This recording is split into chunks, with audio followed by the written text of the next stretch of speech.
This is episode 15 of the Milkman of St. Gaff's, Fish and Chips Part 1. Today I'd like to give a shout out to a new patron, Sam Bale, Fly Sprayer. Thank you very much for your support.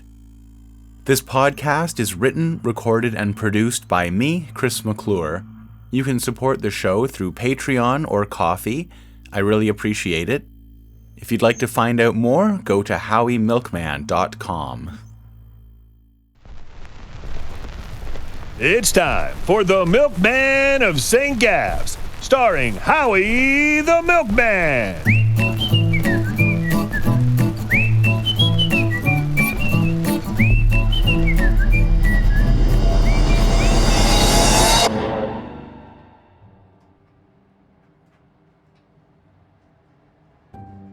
Have you ever held on to a lie so hard and for so long that it hurt? Something you knew you just couldn't tell anyone, even though it was killing you inside. That's what I was going through. I had a bit of time to sit quietly and reflect on everything, and I knew things would never be the same again. All I ever wanted was to be a pillar of my community, to have a big house on Grand Street, and for everyone to point at me and say, "Look, there's Howie Coxwell. He started out as a plucky young lad delivering milk, and now look at him. He's got a big house on Grand Street." But that's not the way it was turning out. I knew now that the magician would haunt my days the way the hound did, but he was smarter, tenacious. And it was because of him that I'd had to lie. Instead of telling everyone what had really happened, I'd concocted a crazy story about eating bad fish and falling on a nail. And that's where all my troubles began. I didn't have anything personally against Granard, even though sometimes his chowder could have been a bit hotter, and he sometimes forgot the crackers. But I never meant for him to close down his shop. He blamed me for everything, and I knew that, in a way, it was my fault. But it's not like I could tell anyone what really happened. First of all, no one would believe me. And second of all, I had a duty to the milkmen, and I couldn't just go around telling trade secrets to everyone in town. If Granard had to lose his job over it, well, he was just as much a casualty of war as any boy who'd gotten his head blown off in the trenches. But there I sat, in the dark and alone, trying to keep my breathing under control and listening for footsteps. I was in a small, dark room full of smelly old brooms and mops. I was cold. I'd been sweating, but now, sitting here, I'd gotten a chill. I knew the wound in my chest was bleeding again, but there was nothing I could do about it right now. I didn't know how long I'd have to sit here, but what was that? I definitely heard something. I opened the door a crack to look out, but I must have elbowed one of the mops and it fell over. Someone yanked the door open. No, don't! But maybe I'd better start at the beginning. I was in the park, and the magician was doing his tricks for some kids. Then he made a horrible face and they ran off. He laughed and sat down beside me. I wanted to get up and run, but I was frozen in place. Hi there, Howie. Don't look so perturbed, my boy. I'm your guardian angel, watching over your shoulder all the time. Too bad the fountain's cracked. You see what happens when you start fooling around where you don't belong? Who knows what's going to come crawling out of those cracks? Nothing to say? That's all right. We can just enjoy the afternoon sitting here doing nothing.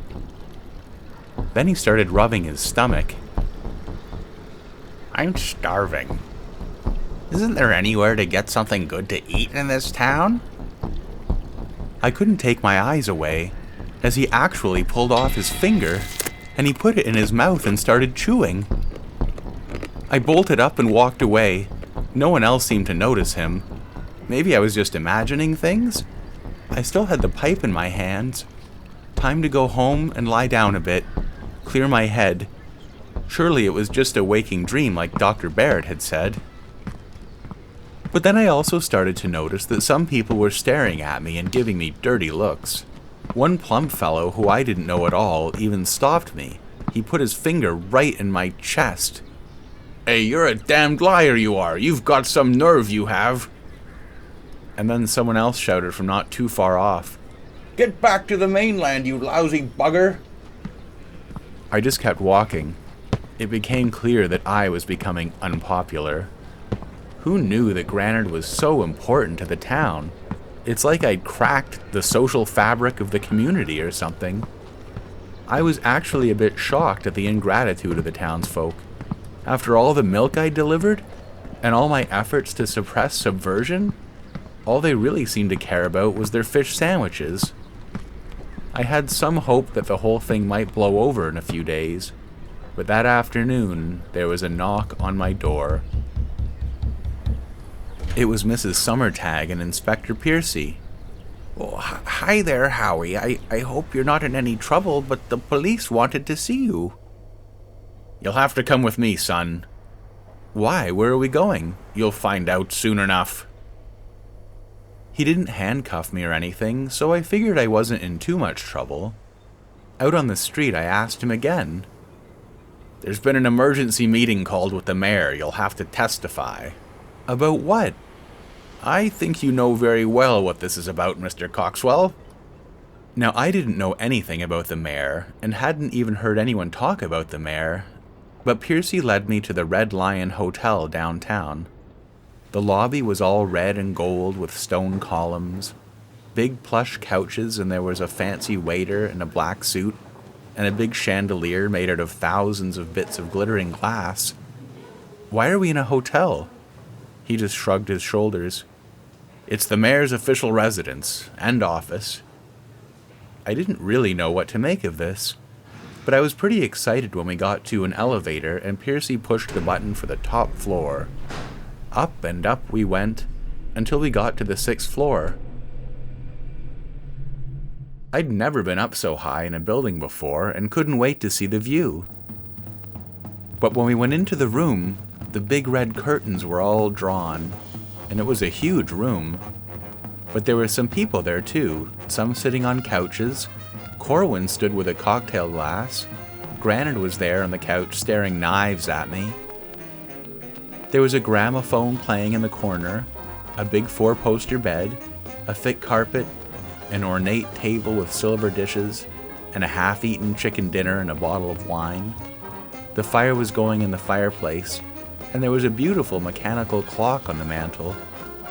This must have been one of the most royal rooms anywhere, I thought. And then a door opened, and in walked the most elegant lady I'd ever seen. She was about 50, maybe, with a tight black dress with lots of tassels. The dress might even have been see-through, but I couldn't quite tell. She had a necklace of white pearls.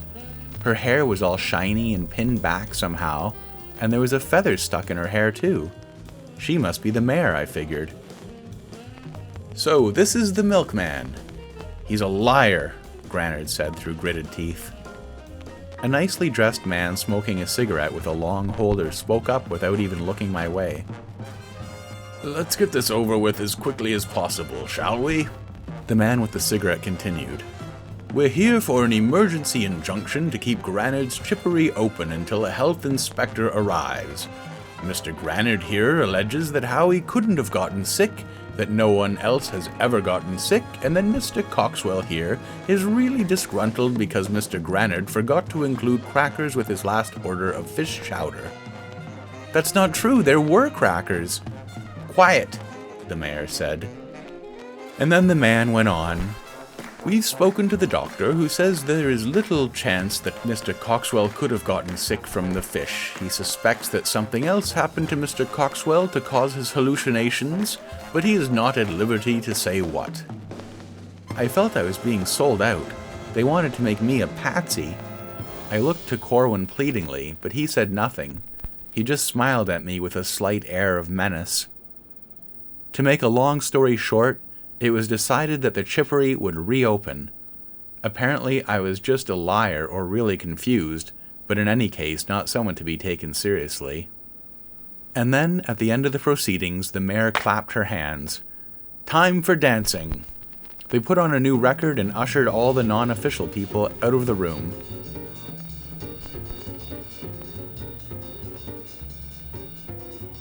Outside, I walked a bit with Corwin. I know that wasn't very pleasant, Howie, but I appreciate your discretion in this matter. With that, he slapped me on the back and walked off. Granard passed me just after, smirking, the jerk. That night I got some cold sausage and beans for dinner, but they tasted like ashes in my mouth. To have everything I'd worked so hard for crumble down to my ankles just like that, it wasn't fair. I looked out the window. One of the two bigger fishing boats that still operated on the island was chugging out to sea, the smoke from its smokestack rising high into the heavens. I wished the boat was taking me to a brighter horizon, where I could start afresh. Maybe I could be a fisherman, I thought. Waking up early and getting grizzled and sunburnt, I'd be the guy with the shadowy past that didn't say too much, but you knew you didn't want to mess with him. I'd spend the evenings looking knowingly out to sea, smoking my pipe, and no one would bother me because they'd know I was thinking tough, manly thoughts. The sun set on the sea, and the few strands of cloud on the horizon were bright red. As it got dark, my dream of becoming a fisherman was stripped of all its color, and I could see it for what it really was, another attempt to escape from my problems. I stood up, put my head out the window, and took a deep breath. The cool sea air sharpened my mind, and I knew I had to do something. The old banging started again. I was too wound up to fall asleep with her hitting the walls, and slowly, very slowly, a plan formed in my head. I put on my regular clothes and went out. I knew what I had to do. It must have been about 11 o'clock at night, and it was a Tuesday, so I was going to be tired tomorrow, but I had no choice. I had to fix up my reputation somehow. When I got to Dr. Barrett's place, I snuck around the back. The door was locked, but he'd forgotten to close the back window all the way. I opened it up as quietly as I could and pulled myself inside. Once I was in there, I stood motionless and listened. I didn't hear anything except McMurtle's breathing tubes. I crept past him. The peckerhead was still just lying there doing nothing. He was still a milkman. I guess they figured he might wake up one day. I saw his parents sometimes at their shop. They'd hung a picture of him on the wall behind the cash register like he was some kind of saint. I was just happy I didn't have to listen to his lectures about procedures and nozzles anymore. I looked all around through the cabinets and drawers until I found what I was looking for. I looked back at McMurtle. His eyes were still closed, so I hopped back out the window and left. Back out on the street, I was feeling pretty good. I had the big medicine bottle shoved into my pants, the doctor hadn't heard a thing, and my plan was coming apart without a hitch. The air was cooler now. I stopped a second and took a deep breath. I'd come to a high point on the road where I could look out and see a big swath of the town and all the way out to the harbor. It was clear and the white moon looked like a big yellow ball of cheese. There was the church tower with its telephone inside. There was the giant hull of the ship they were building, towering over the buildings down by the harbor. In the moonlight, every one of the pastel houses looked like a kid's dollhouse. Red houses and blue ones and yellow.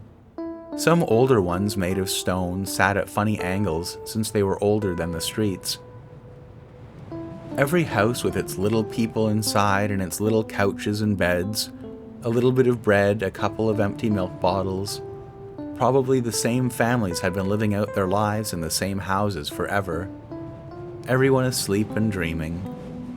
Tomorrow they'd get up and go about their usual business, planning to repaint the old boards, worrying about their kids' grades in school, or whether the older kids would ever come back from the war. One day, maybe that would be Stormy and me worrying in front of the fireplace. But tonight, as I walked on, I felt like the lord of the whole island, The world kept throwing problems at me, but my mind was working like a steel clock, ticking away and coming up with the right fixes. My footsteps echoed through the quiet. But then I tripped on one of the cracks in the sidewalk they never got around to fixing. I got the wind knocked out of me, but I checked the bottle and it was fine. Back home, I caught a few hours of sleep before I had to start my rounds. I drove extra fast today so that my plan would work out. I ignored all the bad looks, knowing that the people of St. Gaff's would see me in a new light by the end of the day. I didn't stop to talk to anyone except Stormy. I got to her place earlier than usual, and she didn't have much time to talk anyways, since she was freaking out about her last exam, math. She said some kids, including her and Molly, were going to the drugstore to celebrate after, and that I should come by. By then my plan would be working, and I couldn't wait to meet up with her and see how proud she'd be of me. But, like I said, I was also rushing around, so after 11, before lunch, I made an unscheduled stop. I knew from experience that Granard got his fish around this time, and I was there when the fisherman was making his delivery, bringing in a few boxes through the front door. Now, to explain, I knew I couldn't go on being accused of ruining Granard's business as a mere frivolity.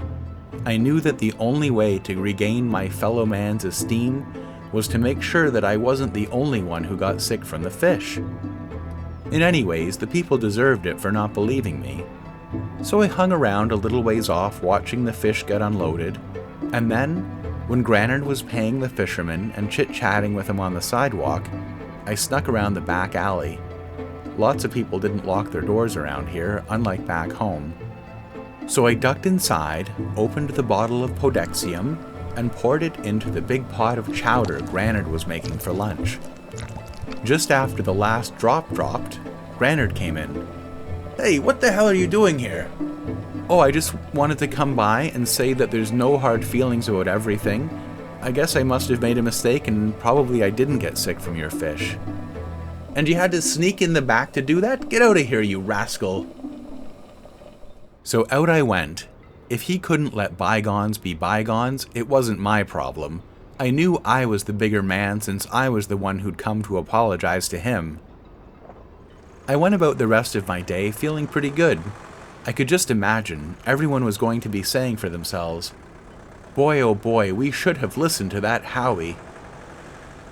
But when I got to the drugstore, Stormy wasn't there. And Molly wasn't there either. Leo, her classmate, was there. I didn't really want to talk to him, but I did anyways. "She never showed up for the exam. I don't know where she is." This made me pretty worried, so off to the Greenwood house I went. "Hi, Howie. I'm afraid Stormy's taken ill. She and Molly were found dancing in the fountain in Lapham Square. She came home soaking wet, and she's resting now. Go ahead, I'm sure she'd like to see you." Up in her room, I winced when I saw the familiar old wallpaper, and there was Stormy looking dazed and tired. "Howie, I don't know what happened. Molly and we were on our way to school, and we just started feeling so weird, and then I must have blacked out. But I missed my exam. I don't know what I'm going to do." "That's awful. Where did you go for lunch?" "Granard's." "Granard's? How could you do that after I got sick there?" "It was open. I thought it was fine now. My dad spoke to Mr. Jenkins, the math teacher.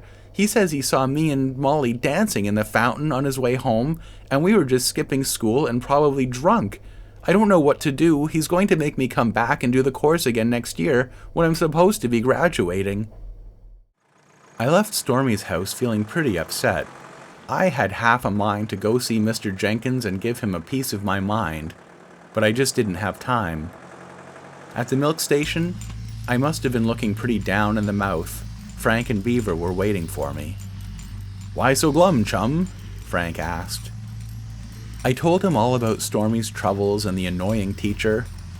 "You want us to go have a chat with him?" Frank asked. "Why would you go talk to him?" Then Beaver piped up. "He's distracting you from your work. It's unacceptable." I figured that if they could convince Mr. Jenkins, then that was great. On my way out of town, I stopped at Skipper Jim's Cafe. I'd never been in there, but now I felt I had little choice. I couldn't very well go back to Granard's. I parked the truck, went in, grabbed a chicken sandwich to go, and walked out. It felt like a pretty substantial sandwich, and I was looking forward to eating it at the shack while the sun went down. But right in the middle of my reverie, there was Granard. He looked very angry when he saw me, and his face turned red. "Come here, you bastard!" Then he pulled out a long fillet knife and ran at me. But he'd made a serious tactical mistake because he was still about half a block away, and I had enough time to hop in the truck and gun the motor before he got to me. In the side mirror, I could see him stomping mad on the sidewalk. "Peckerhead," I said to myself as I eased onto the road out of town. And there I was, free as a bird that someone let out of its cage. The rolling countryside rolled by. The afternoon wind blew in my face. I passed farms, woods, and then there was Mount Glenmoy in the distance. As I pulled up to the shack, I felt like nothing could touch me.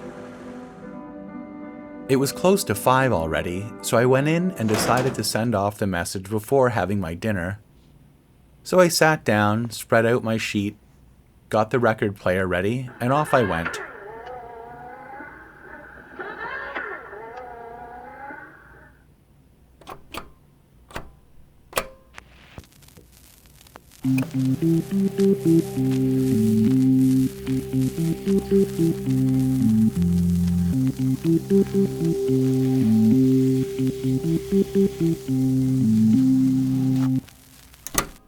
Bracca, bracca, bracca, 38475, 38475, 38475, 570-1461, 570-1461, 570-1461, bracca, bracca, bracca.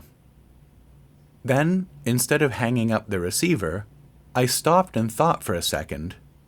I figured these messages were probably going to the Department of Lactic Affairs on the mainland, and I decided I would just ask them directly.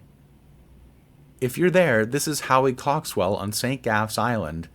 I'm just wondering when you'll be sending my red badge over. It's been a while now, so if you could send it right away, that would be great. Thanks a lot. Goodbye." And I hung up. Hopefully that would get the wheels moving, I thought. On the bench outside, I took in the view as I unwrapped the sandwich. It smelled pretty good, but then I heard something. Another motor. I stood up so I could see better, and I recognized Granard's truck. And he was really moving too, right up the mountain. How did he know I was up here? No time to worry about that now. Mournfully, I rewrapped my sandwich and hopped into the truck. The road up was pretty narrow, and I didn't want to risk having him bump into me and damage company property, so I turned the truck around and started down the other side of the mountain, heading west. I'd never gone that way before and didn't know what I'd find. The road meandered down, switchback after switchback. Not many people drove down this way, judging by the shape the road was in. There were weeds all over the place. I didn't know if Granard was still chasing me, but I was driving too fast to take my eyes off the road. I couldn't see anything in the mirrors. Maybe he gave up. But I kept going anyway. I didn't want to take any chances. Still, I found myself forgetting that I was being pursued and admiring the landscape. It was definitely more rugged on this side of the island, hillier, with denser plants and trees. And that made it even more surprising when the road opened out onto a little collection of low, bare, concrete buildings on the coast. But it was odd. Some of the buildings weren't finished being built. There was concrete with metal rebars sticking out, as if they'd just stopped halfway through building them. Then I noticed that there were gun turrets and a kind of concrete reinforced trench. This must have been some kind of army hideout. Now it was all overgrown and awful looking. I hopped out to see if I could hear anything, and sure enough, I heard Granard's truck not too far away. I jumped down into the trench and found an open door. I went in and closed it behind me. Inside, it was dark and musty smelling, but I was sure I'd find somewhere to hide in here. It was some kind of control room with peepholes for looking out to sea. The only light in the place came in from the peepholes. There were big machines I didn't recognize, big valves. There was some scurrying, and I figured the rats must have taken the place as their home. Then the door opened behind me, and I rushed into the first room I could find. It turned out to be a janitor's closet. Howie? Podexium? What the hell is Podexium? Then I remembered. I must have left the Podexium bottle in the fish shop. That was really careless. I'm gonna gut you when I find you, you miserable bastard! Then I also remembered Granard's fillet knife. And as I said at the beginning, I heard a strange noise, opened the door to take a peek, knocked over the mop. The door got pulled open, and then I heard, "No! No, don't!"